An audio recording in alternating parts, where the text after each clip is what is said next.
Stephen A. Smith Show starts right now.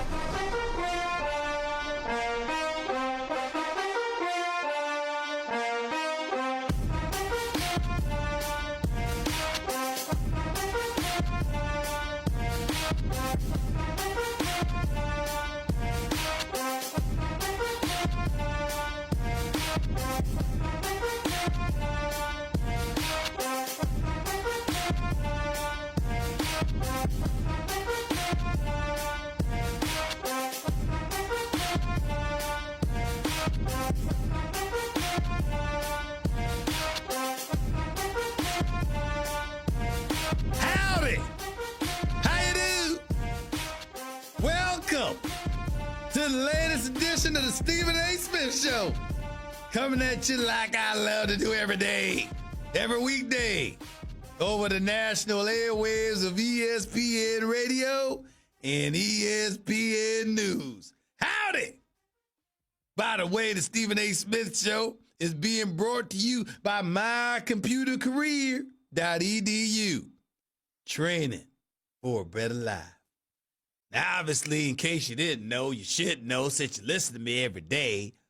You know you can catch me right here on ESPN Radio. Check your AM, FM listing nearest you in over 250-plus markets across the United States of America. Plus, you can catch me on SiriusXM Channel 80. Plus, you can catch me on ESPN Television. I got to tell you something. It's time for Straight Talk. Brought to you by Straight Talk Wireless. This is a beautiful, beautiful day. I must say. I mean, as you think about the things that transpired on a football Sunday, I'll get into that Jay Gruden firing at 5 a.m. this morning in just a few minutes. Because I know news. And obviously, when you're talking about news, looking at my man JC, looking at my man Jonathan Winthrop through that screen right there. When you're talking about the news, obviously the Jay Gruden firing is significant news, particularly coming out of the nation's capital. The thing is, though, I got other things on my mind first. I watched those Cowboys yesterday. I got to tell you something right now. It's interesting watching what's transpiring right before our very eyes. A couple weeks ago, all of you Cowboy fans out there, the world over, not just in the South, where my buddies reside, Jerry and Stephen Jones, but also all across the world, all across these United States of America. There's Cowboy fans everywhere. Wear your stars on your hats, your baseball caps, the jerseys. Talk about how you going to win the championship, Super Bowl championship. Been 24 years and counting it, but that's neither here nor there. We looked at the Cowboys over the first 3 games of this season, and we said, I'm mighty proud of those boys. Look at them go. They beat up on the New York Giants, led by Eli Manning. Then they turned around and went against the Washington Redskins. We see what happened there. And then after that, they went up against those Miami Dolphins. I mean, just stop the presses. What a formidable football franchise they are. I guess we're thinking a little bit differently right now, right? I mean, it's just been a couple of weeks since that time. If you recall, ladies and gentlemen, there's something called Thursday Night Football. You listening to me, JC? Are you listening to me? There's something called Cowboy fans watching Thursday Night Football. And at that particular juncture, we watched the Cowboys 3-0 undefeated. And we said, hey, you know what? Cowboys, if the Eagles lose that Thursday Night Football game to those Green Bay Packers, and we turn around and we beat those Drew Brees-less New Orleans Saints, led by Teddy Bridgewater, we'd be at 4-0. They'd be at 1-3. We'd be 3 games ahead of the Philadelphia Eagles in that NFC East. And by golly, gosh darn it, we'd had a division in it be lock, stock, and barrel. That's where we gonna have it. And here we sit, just a mere 10 days later. You hear me, Jonathan Winthrop? I'm talking to you too, buddy. Just 10 old little days later. That's a week and a half for those of you who don't understand the difference. Just 10 old little days later, we sit here, Cowboys, losers of 2 in a row, Eagles, winners of 2 in a row, and lo and behold, we got a stalemate right at 3-2 at the top of the NFC East division. And suddenly we look at those Cowboys. Dak Prescott, not looking too smart right now that you didn't sign that extension. Not looking too smart right now. I reckon that Dak Prescott being out there, putting himself on the line, putting that health on the line, only making $2 million a year this season, I reckon somebody need to tell Dak Prescott, hey, wait a minute there, buddy. You might want to sign that contract extension as opposed to being focused on setting the market. You might want to take a couple of $1 million less just to make sure you getting 30+ million. You mean you can break a leg, twist an ankle. You can do a lot of things on that football field, especially with guys like that dude, Zadarius Smith. Beautiful last name, by the way. Coming right at you. Might want to do something about that. Preston Smith, too. Another beautiful last name. He was all over the place yesterday, too. Might want to do a little something about that. Ezekiel Elliott had 62 yards rushing, a 62-yard rushing performance, even though he averaged about 5 yards a carry. Here's the bottom line. Might want to do a little something about that. Amari Cooper had 226 yards receiving, yet you still lost. Might want to do a little something about that.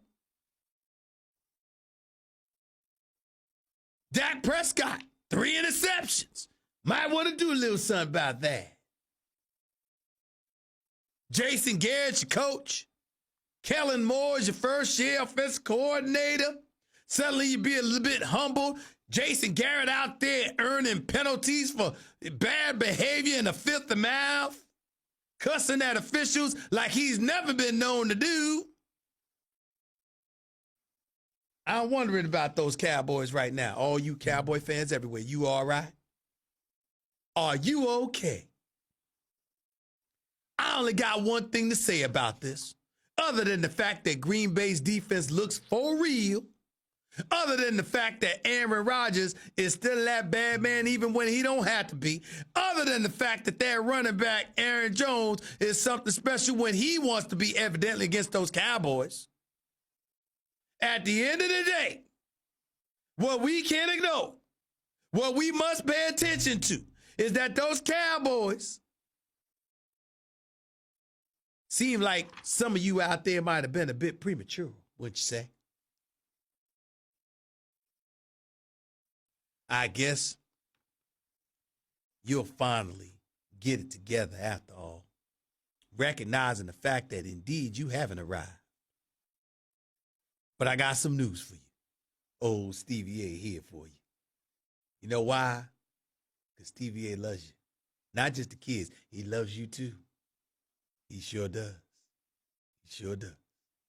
888 say ESPN. That's 888-729-3776. You were listening live. It's Stephen A. Smith Show. ESPN Radio, ESPN News. Now, little old cowboy Stephen A. will be back in just a little while. For the moment, got to get to some news. As you all may remember, last Monday, I came on the air and I said to you that Jay Gruden would be fired today. I said he would be fired the day after they lost to the New England Patriots. They would lose to the New England Patriots. It would be in a lopsided fashion, at which time the Redskins would fire him as head coach of their franchise. Well, it came to fruition. Patriots won 33-7 yesterday. Jay Gruden looked like a lost puppy, had players in the locker room crying on his behalf because they love him so. Nevertheless, the record didn't show it. 35-49-1 as head coach of the Washington Redskins franchise, at which time, under the stewardship of Jay Gruden, on Daniel Snyder, the owner for the Washington Redskins, on his staff. Once upon a time, under Jay Gruden, with Sean McVay, Kyle Shanahan, and Matt LaFleur. All three head coaches are doing damn good jobs in the National Football League at this particular juncture. Sean McVay just finished going to a Super Bowl. Excuse me. Kyle Shanahan has the San Francisco Giants undefeated heading into Monday Night Football today against the Cleveland Browns with Baker Mayfield and Odell Beckham Jr.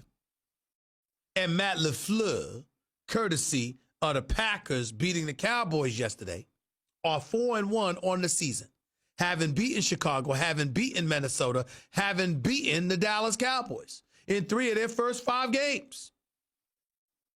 So we have to recognize the fact that if you're Daniel Snyder, what happened? What really happened? You know what? You hired the wrong damn man as the coach, and you kept the wrong damn man on the job for far too long. If we're really being honest, the fact of the matter is, one could easily argue the only reason Jay Gruden had the head coaching job in the nation's capital to begin with is because he had a beautiful last name.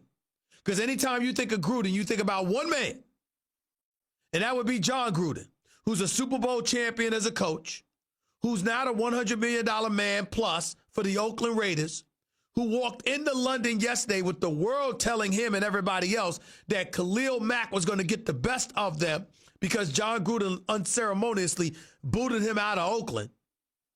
And what does John Gruden and the Oakland Raiders do? Albeit without Mitchell Trubisky, they ended up beating the Chicago Bears. That's what we saw. That's what we got. It is what it is. And that's that.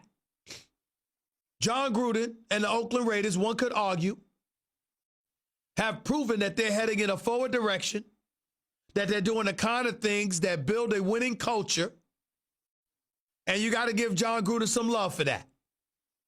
Jay Gruden deserves no such thing. Jay Gruden, I don't know the man personally. I'm certainly not knocking him personally. And I'm not going to give any credence to the reports about laziness or incompetence or not the want it factor. I don't know Jay Gruden. I'm in no position to judge him in that fashion. But I will tell you this. His record certainly exemplifies that. Now, they're like 1-11 or 1-12 since Alex Smith went down. And by the way, Alex Smith, who suffered that nasty leg injury against the Houston Texans last year at FedEx Field, I don't know why he and his lovely wife would pick the Patriots game as a game to show up at. I don't know why they wouldn't just stay the hell home rather than to see that beat down. But nevertheless, they were in attendance for the game yesterday, and they watched the New England Patriots run roughshod over the Washington Redskins, and as a result, the Redskins get smashed. Jay Gruden's dismissal was a foregone conclusion. Most people knew that it wasn't a matter of if, it was a matter of when. People were surmising, would it be at the end of the season? Would it be at the halfway mark? Et cetera, et cetera. I reported a week ago it would go down today. That's what the hell happened.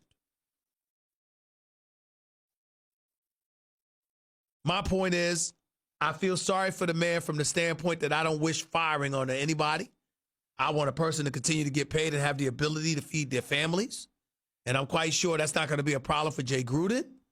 The flip side to it, however, is that he's a man one could easily argue should have never been a head coach to begin with, or at the very least should have been relieved of his duties years ago, so you could have kept McVay, Shanahan, or LaFleur to be the head coach of this franchise, rather than keeping him on board at the expense of losing all three of those guys.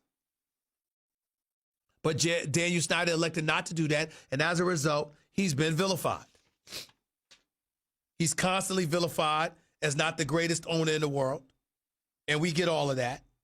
And in the end, what it comes down to is that they had to move in a different direction because they really had no choice. Plain and simple. 888-SAY-ESPN. It's 888-729-3776. You're listening live to Stephen A. ESPN Radio, ESPN News. That needed to be what was said. Now I want to move on to something that some would consider a bit dicey. I do not. Reading Apparently, for those of you who didn't hear the news, there's a big controversy going on involving the Houston Rockets. Daryl Morey, there's obviously protests taking place in Hong Kong. China's regime, their power in place, had a problem with a tweet that Rockets general manager Daryl Morey sent out in support of those protesters. And as a result, there's been a whole maelstrom of controversy. You got lawmakers coming to the defense of Daryl Morey, speaking up for him, who spoke up on behalf of the protesters and democracy. Rockets owner Tillman Fertitta was quick to distance himself, or to distance the team, rather, from Morey's statement on Friday. Quoting Morey's now deleted post, he said that the GM spoke only for himself and emphasized the Rockets are, quote, not a political organization, end quote. This part we get. We understand it. Even James Harden came out and said, we apologize. You know, we love China. We love playing there. For both of us individually, we go there once or twice a year. They show us the most important love. The NBA's official English language statement on the matter expressed regret to our friends and fans in China without directly condemning Morey. Quote, we have great respect for the history and culture of China and hope that sports and the NBA can be used as a unifying force to bridge cultural differences and bring people together. The NBA said Monday on that account that it was extremely disappointed by Morey's inappropriate tweet about Hong Kong, which, quote, severely hurt the feelings of Chinese fans. Similarly harsh toward Morey was a long statement by Brooklyn Nets owner Joe Tsai, Tsai. Is that how you pronounce his name, John? I'm not sure. Tsai, owner for the Brooklyn Nets, who also owns Tencent, which obviously has a deal with China. I'm sorry, with the NBA to broadcast NBA games in China, things of that nature.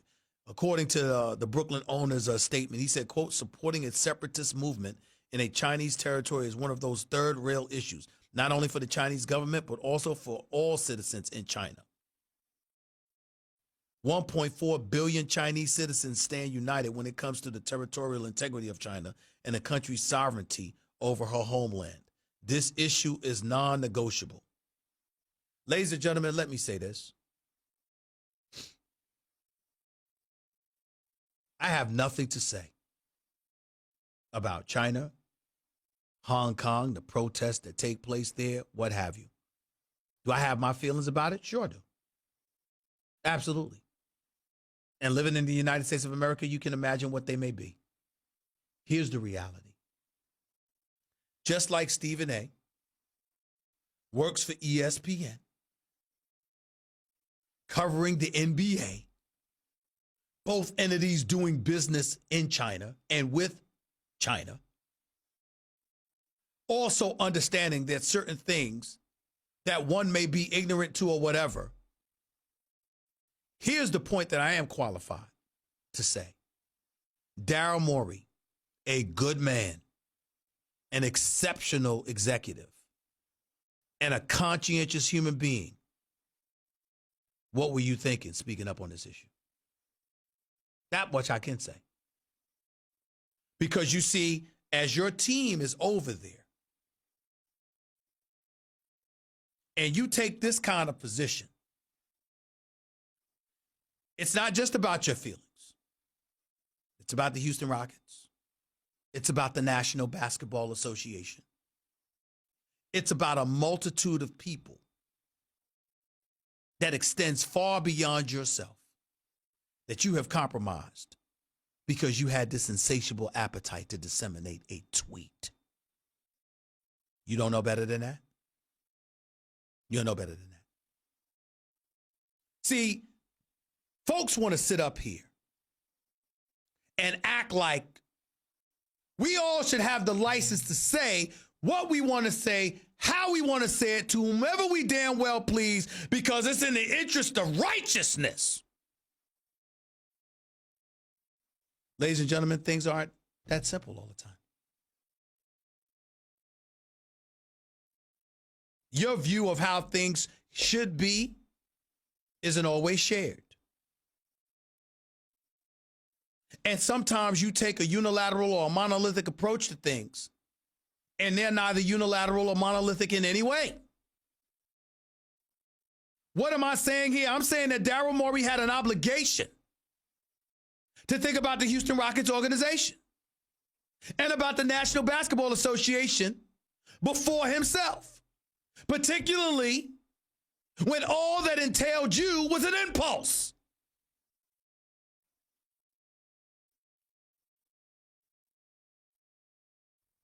Did anybody take a moment to think about what this may have done to Yao Ming, who starred for the Houston Rockets for years, whose presence on the Houston Rockets made the Houston Rockets organization the #1 NBA commodity in China? He's now overseeing the whole Chinese Basketball Federation. Whatever debates we may have about how their nation is different than ours, and how their rights might differ from ours, and what have you, who's to say that Yao Ming wasn't working towards progress? And how there's a dance that he's got to exercise in the process of trying to facilitate better relations to the point where greater influence can ultimately come about.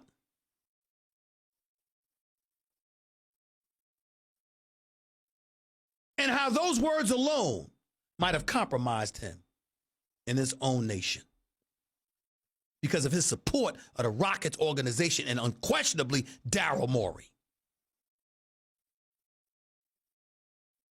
I want to say for the record, I don't think that Daryl Morey intended for all of this to go down.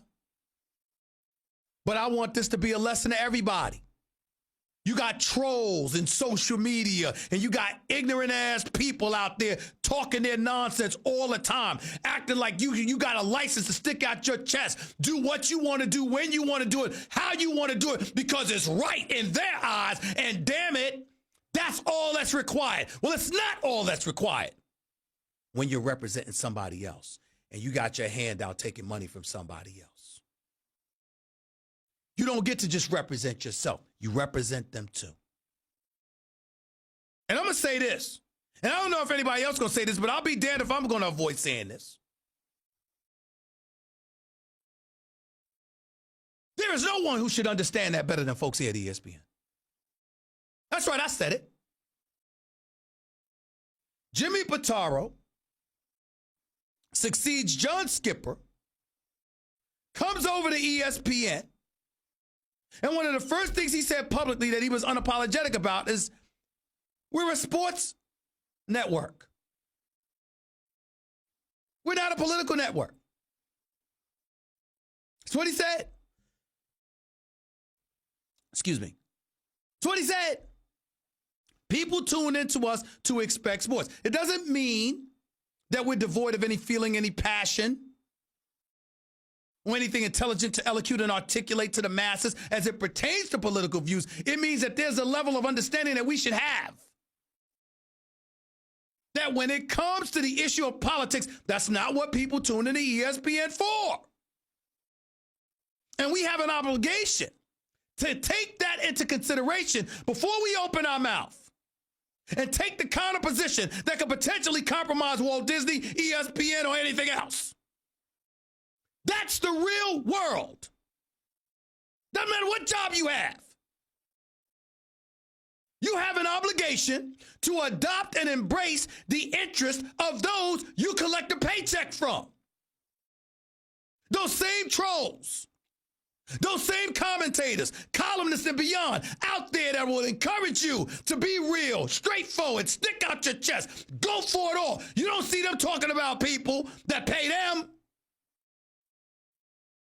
See, that's the real world. It's not to say you stand still with your hands tied behind your back and do nothing.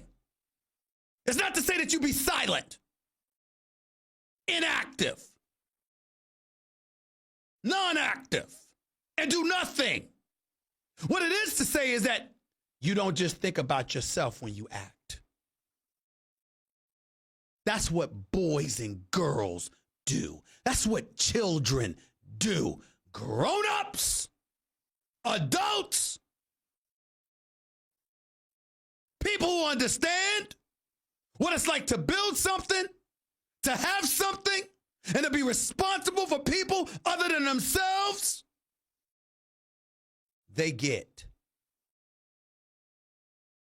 that you don't just speak willy-nilly, run your mouth without any thoughts of the consequences coming down the pike because of the lives you affected beyond yourself. It's what adults do.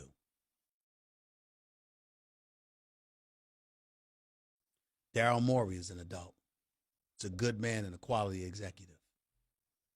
This action by him was just not smart.